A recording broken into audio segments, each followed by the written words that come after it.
Alors aujourd'hui, on s'attaque à un grand classique de J.D. Salinger, Franny et Zoé. C'est une œuvre vraiment intense, qui nous plonge au cœur de la désillusion spirituelle, des relations familiales complexes et de cette fameuse quête de sens dans un monde qui, parfois, paraît complètement vide. C'est une question qu'on a tous pu se poser un jour, n'est-ce pas? Ce moment où on a l'impression que tout ce qui nous entoure, ça sonne un peu creux. Les ambitions, les discussions, les attentes des autres, tout ça semble superficiel. C'est exactement là que notre histoire commence.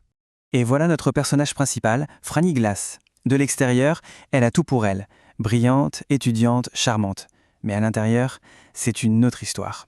Elle est au bord de l'implosion. On la sent complètement isolée, même quand elle est entourée de monde. Elle est comme, perdue dans le chaos de ses propres pensées. Bon, la première partie du roman, c'est vraiment une plongée directe dans la crise de Franny. On va essayer de comprendre d'où tout ça vient. Alors, le décor est planté. Franny retrouve son copain, Lane, pour un week-end à la fac. Ça devrait être un moment sympa, des retrouvailles heureuses, non? Pas vraiment. Dès les premières lignes, Salinger installe une tension. On sent que quelque chose cloche. Derrière les sourires de façade, il y a un vrai malaise. Et là, on voit tout de suite le gouffre qui les sépare. C'est vraiment le choc des mondes. D'un côté, on a Lane qui est obsédé par sa réussite, son image, ses discussions intellectuelles un peu prétentieuses. Et de l'autre, il y a Franny. Elle n'est plus du tout là-dedans. Elle cherche désespérément quelque chose d'authentique, de vrai. Cette citation, franchement, elle résume parfaitement son état d'esprit. C'est un véritable cri du cœur. Elle en a juste marre de l'ego, de cette course permanente pour être quelqu'un, pour paraître intéressant. C'est un rejet en bloc de tout ce système et elle ne supporte plus de jouer ce jeu. Et dans tout ce chaos antérieur, elle va se raccrocher à quelque chose. Un petit livre tout simple, La Voix d'un pèlerin. Ça devient en quelque sorte sa bouée de sauvetage, sa seule échappatoire face à ce monde qui lui paraît si vide. Ce livre lui fait découvrir une pratique bien particulière, la prière de Jésus. L'idée, c'est de répéter en boucle une phrase simple. « Seigneur Jésus-Christ, aie pitié de moi », encore et encore, jusqu'à ce que ça devienne une sorte de réflexe. Le but, c'est que la prière passe en quelque sorte de la tête au cœur. Pour Franny, c'est vraiment sa dernière chance de trouver un peu de paix. Mais ça ne suffit pas. La pression monte, la conversation avec l'âne, son angoisse qui la ronge, tout ça finit par exploser. En plein restaurant, elle s'effondre, elle s'évanouit. Là, on a la preuve que ce n'est pas juste un petit coup de blues. C'est une crise existentielle profonde qui la terrasse, littéralement. Ce qui nous amène directement à la deuxième partie du livre intitulée « Zoé ». Après sa crise, Franny rentre se réfugier chez ses parents, dans leur appartement de New York. Et croyez-moi, l'ambiance à la maison, c'est quelque chose. L'intensité ne fait que monter d'un cran. Et c'est là qu'entre en scène Zoé, le frère de Franny. Il est acteur, il est charmant, il est tout aussi intelligent qu'elle, mais avec une bonne dose de cynisme en plus. C'est vraiment un personnage fascinant, parce qu'il peut être incroyablement agaçant, mais on sent qu'au fond, il aime profondément sa sœur. C'est lui qui va tenter de la sortir de là. Pour bien comprendre ce qui se joue entre eux, il faut savoir que la famille Glass, elle n'est pas tout à fait normale.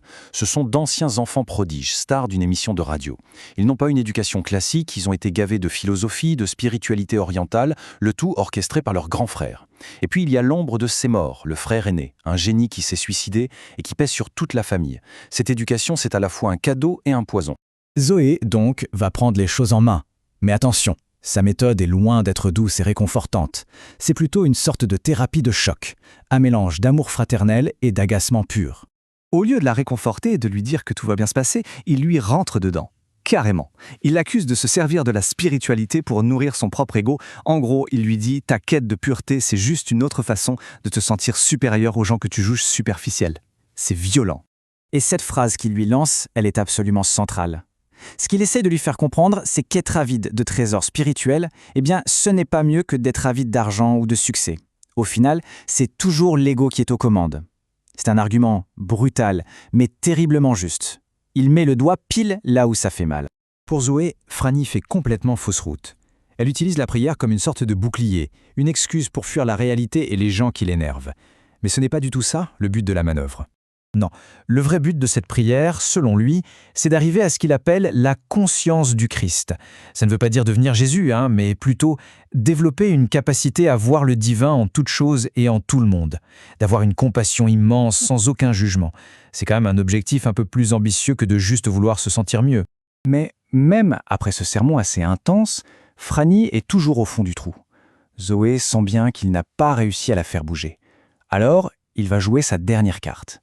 Une approche beaucoup plus fine et beaucoup plus personnelle. Il change complètement de tactique. Il va dans l'ancienne chambre de ses grands frères, qui est une sorte de sanctuaire pour la famille, et il appelle Franny au téléphone. Et là, coup de théâtre, il se fait passer pour leur frère Buddy. Ce n'est pas anodin. Il ne parle plus en tant que Zoui, le petit frère agaçant, mais en tant que gardien de la mémoire et de la sagesse de la famille. Et pour vraiment l'atteindre, il va faire appel à l'autorité suprême de la famille Glass, Seymour, leur grand frère disparu. Seymour, c'était le guide spirituel, le génie de la famille. Ses paroles, pour eux, ont un poids incroyable, bien plus que tout ce que Zoe pourrait dire. Et voilà la leçon que Seymour leur a laissée. C'est une idée à la fois simple et vertigineuse. Le but de toute quête spirituelle, ce n'est pas de faire des distinctions, de séparer les gens bien des gens nuls, le sacré du profane. Non, c'est de désapprendre ces différences, de comprendre qu'au fond, tout est connecté. Et là, pour Franny, c'est la révélation, le déclic. Elle comprend que son travail, ce n'est pas de fuir les gens superficiels qu'elle ne supporte pas. C'est au contraire de chercher et de voir la petite étincelle de divin qui se trouve en chacun d'eux. Le monde n'est pas à rejeter, il est à voir avec d'autres yeux. Tout est sacré. L'histoire se termine là-dessus. Après cet appel, un calme incroyable s'installe. Franny raccroche, elle est apaisée, elle ne se bat plus contre le monde. Elle a trouvé une nouvelle perspective. Et pour la première fois, elle s'endort avec un simple sourire. Et ça nous laisse avec cette question finalement. Et si la meilleure réponse à la superficialité du monde, ce n'était pas de le rejeter en bloc, de le fuir, mais simplement d'apprendre à le regarder différemment? C'est une réflexion qui, je trouve, n'a pas pris une ride,